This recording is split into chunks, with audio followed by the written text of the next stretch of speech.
जय जगन्नाथ। आम animal reproduction विषय स्टार्ट करथिले ताधेरे आम ह्यूमन मेल रो रिप्रोडक्टिव ऑर्गन सब कंप्लीट कर सारछंती। वर्तमान आम एथर पढ़िबा female reproductive organ. Female reproductive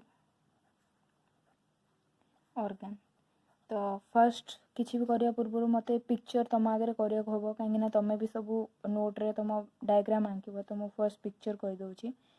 तो तापर मु गोटे गोटे करी सब ता ना कहबी।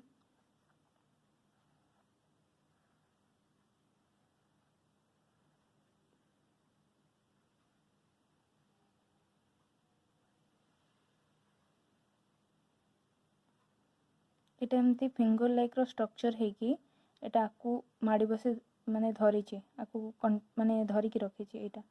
एटा गोटे एमती फिंगर लाइक स्ट्रक्चर टिके दूर रे देखौची। एटा एमती फिंगर लाइक स्ट्रक्चर है बट ई ताकु धरिकी रखिचे। ओके तो एबे आमे सब ना पढ़िबा। तो ए जो जिनसटा होची आना होची यूटेरस। ए लिख दोची यूटेरस। आना होची यूटेरस। तो ए जो छोट छोट दीटा हेची आना होची ओभारी। ओभारी पढ़ेला बेले सब गोटे गोटे करी क्लियरली मु बुझे कि कहबी। ओके तो ए जगह रे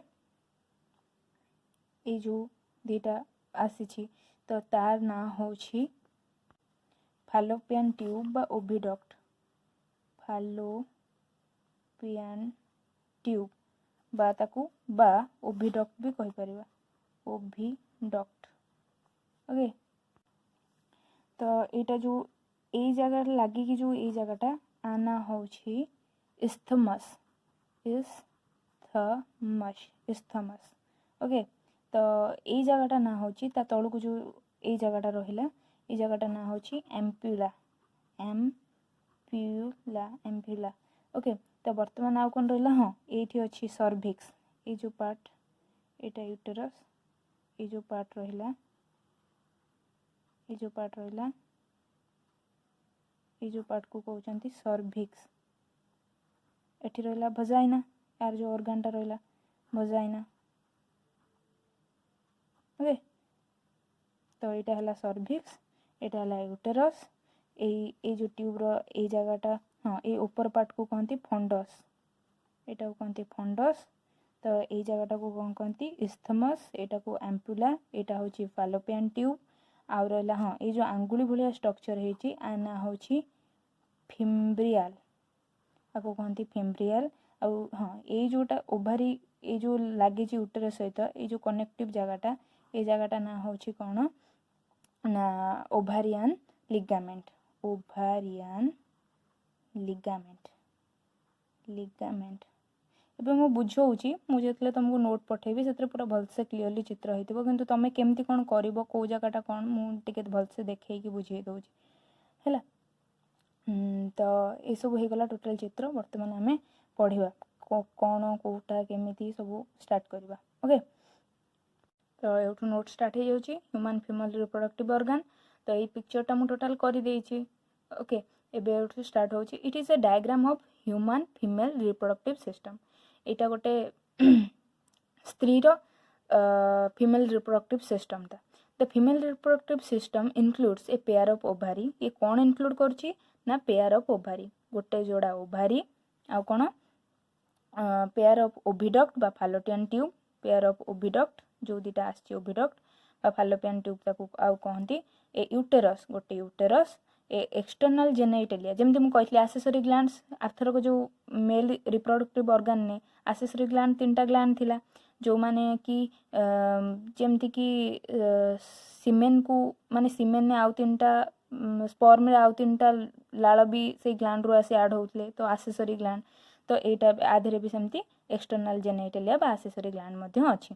टोटल एती गला तापर स्टार्ट होउची ओभारी प्रोड्यूसेस एग। ये जो ओभारी रहिला ये जो ओभारी दी कड़े दिटा ओभारी से कौन करचंती एग प्रोड्यूस करचंती। Okay with the hormone like oestrogen आउ प्रोजेस्टेरोन। आर्थर को जेमती कहिथिली जोटा आउट होउची पु पिलांक देहरु जोटा आउट होउची सेटा होउची सीमेन। स्पर्म होउची तार गोटे पार्ट। सेमती स्त्री मानक देहरु जोटा आउट हुए ता माने सेथिरु तांकर भी दीटा गोटे हूँ एग सहित एमाने भी मिसिकी रोचंती इस्ट्रोजेन प्रोजेस्टेरोन एगुड़ा सब रोचंती हार्मोन गुड़ाक भी आउट हुअंती so ovary is called as primary reproductive organ तेणु ओभारी को कौन कह जाए प्राइमरी रिप्रोडक्टिव जोटा ही मेन जिनसटा को प्रोड्यूस करे ताको प्राइमरी रिप्रोडक्टिव ऑर्गन कहती तो ovary produces egg with the hormones like estrogen progesterone so ovary is called primary reproductive organ and other called secondary reproductive organ अन्य माने जोटा को ताकू ता धीरे सब मिसुथिबा जिंस दियंती ताकू कोन कहंती secondary organ हैला the ovaries are paired small solid almond shape lying one on each side of uterus in pelvic बा lower abdominal cavity pelvic side कौन ना लोअर एब्डोमिनल कैविटी कौन गोटे मनीषर तली पेट जोटा लोअर एब्डोमेन माने तली पेट से लोअर पार्ट रे एई जिनसटा थाए कौन थाए ना पेयर्ड गोटे पेयर बा गोटे जोड़ा small solid almond shape small ए देखो एटा हला स्मॉल एगुड़ा बहुत छोट छोट बहुत कुनी कुनी small solid almond shaped almond देखिथिबो आलमंड खाइथिबो आलमंड शेप रो तापरे कौन कहूँ इच साइड प्रत्येक साइड रे गोटे गोटे करी थांती पेल्विक तली पेटर प्रत्येक साइड रे यूटेरस रो गोटे गोटे करी थांती हैला तापरे इच ओभारी प्रत्येक ovary each ovary is nearly 1.5 centimeter to 3 centimeter long तांकर लंबाटा केते 1.5 सेंटीमीटर रु 3 सेंटीमीटर एंड 1 सेमी इन थिकनेस बा मोटा रे एटा केते ना 1 centimeter the ovary remain attach to uterus of on side the side रे एटा अटैच होता है यूटेरस सहित दी साइड रे एटा अटैच होता है ovary to uterus of on side by ovarian ligament मु कहि जोटा द्वारा से यूटेरस सहित कनेक्ट होता है ता ना कोन कहंती ओभारियन लिगामेंट कहंती हैला एबे कोन कहूची the ovary is covered by thin membrane of peritoneum called mesovarium तो ये जो ओभारीटा रहा ये आर चारिपटे गोटे लेयर थाए माने ये जो लेयर द्वारा आवृत होइकी थाए बा कभर होइकी थाए ताकू कहंती मेसोवारियम बा ताकू पेरिटोनियम भी कहंती कौन कहंती मेसोवारियम बा peritoneum from the surface of ovary there develop many projection which are due to ripe ova तो ये कौन कहूची ना from the surface of ovary there develops many projection which are due to ripe ova तो ये ovary भितर एमती projection सब थाए तो प्रोजेक्शन सब कौन पाई होता है ना ये राइप ओभा पाई राइप ओभा माने जिते गोटे जिनस पाची जाए आम राइप कहउछन ना नहीं एटा राइप फ्रूट्स तो ये जो आमर एग रिलीज होची टोटाली एबे मु आउ 2-4 लाइन पढ़ला पर से जिनसटा तुम बुझीजिव राइप ओभा कौन तो कौन कौच आट द फिटाल लाइफ जिते माँ पेटे गोटे छुआ माने गोटे गर्ल फिटाल अवस्था थाए तो फिटाल लाइफ रे कौन हुए ओभारी कंटेन 2 to 4 मिलियन उगोनिया ता भितर 2 to 4 मिलियन उगोनिया सब थाए ता भितर से ओभारी भितर which develop into primary oocyte से जो 2 to 4 मिलियन उगोनिया कौन हुए धीरे धीरे प्राइमरी oocyte को डेवलप हुए मु टोटाल को माने भलसे डिस्क्राइब करी बुझेबी आगो समरी रे गोटे बुझे दउची During development, their number gradually decreases to 3 to 4 lakhs at puberty.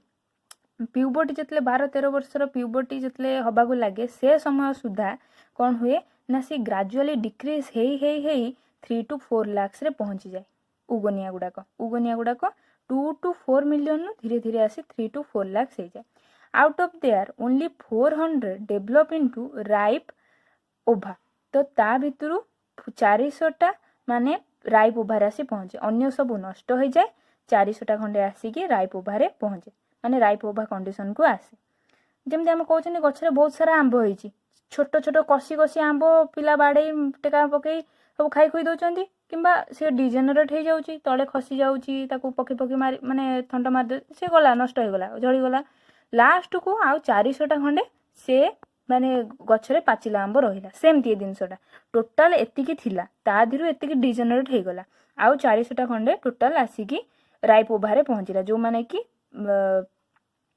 माने कौन हम मुझे विषय बुझाऊँ तो 400 development to ripe ova during active reproduction जिते एक्टिव रिप्रोडक्शन फेज बिटवीन 13 रु 46 इयर जितने 12-13 वर्षर छुआ हो जाए ताकू प्यूबर्टी आसी जाए से कौन हुए ना 13 रु 46 वर्ष जाए प्रायतः यहाँ देखा जाए female releases 1 egg in each month प्रत्येक मासरे से गोटे गोटे एग रिलीज करे जोटा कि राइप ओभारे है परिणत है से गोटे गोटे मसरे से गोटे गोटे एग रिलीज कर तार दीटा ओभारी थाए गोटे मंथ रे एपटू एग रिलीज कला तो आर मंथ रे आर पट ओभारी एग रिलीज कर तो एमती हुए तो सी कौन करे ना फीमेल कौन करे गोटे मसरे गोटे एग रिलीज करे 1 egg in each month while rest degenerate आउ जो गुड़ाक सब थिला सेगुड़ा सब डिजेनरेट हो गला जोड़ा राइप ओभा है से गुड़ाक ही बाहर at different times this degenerating process called as follicular atresia तो ये जो आउ जो गुड़ाक डिजेनरेट हो गला ताको कौन कहती follicular atresia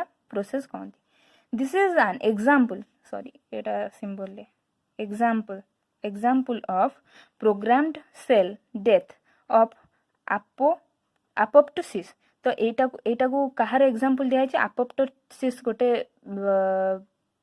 ए सेल ए जो सेल डेथ हो जावा बा डिजेनरेट हो जावा ताकू कौन कहती apoptosis कहती the release of egg is called ovulation तो ये एग रो रिलीज होबा को कौन कहती ovulation which is released in secondary oocyte stage तमे एबे बुझी पा नथिबो ये oocyte स्टेज कोन फर्स्ट प्राइमरी oocyte स्टेज कोन सेकेंडरी oocyte कोन एटा टोटल डिस्क्राइब हिसाब रे बुझाबो टोटल जिंसटा एया बोली वर्तमान तुमको समरी रे कुआ गला ओके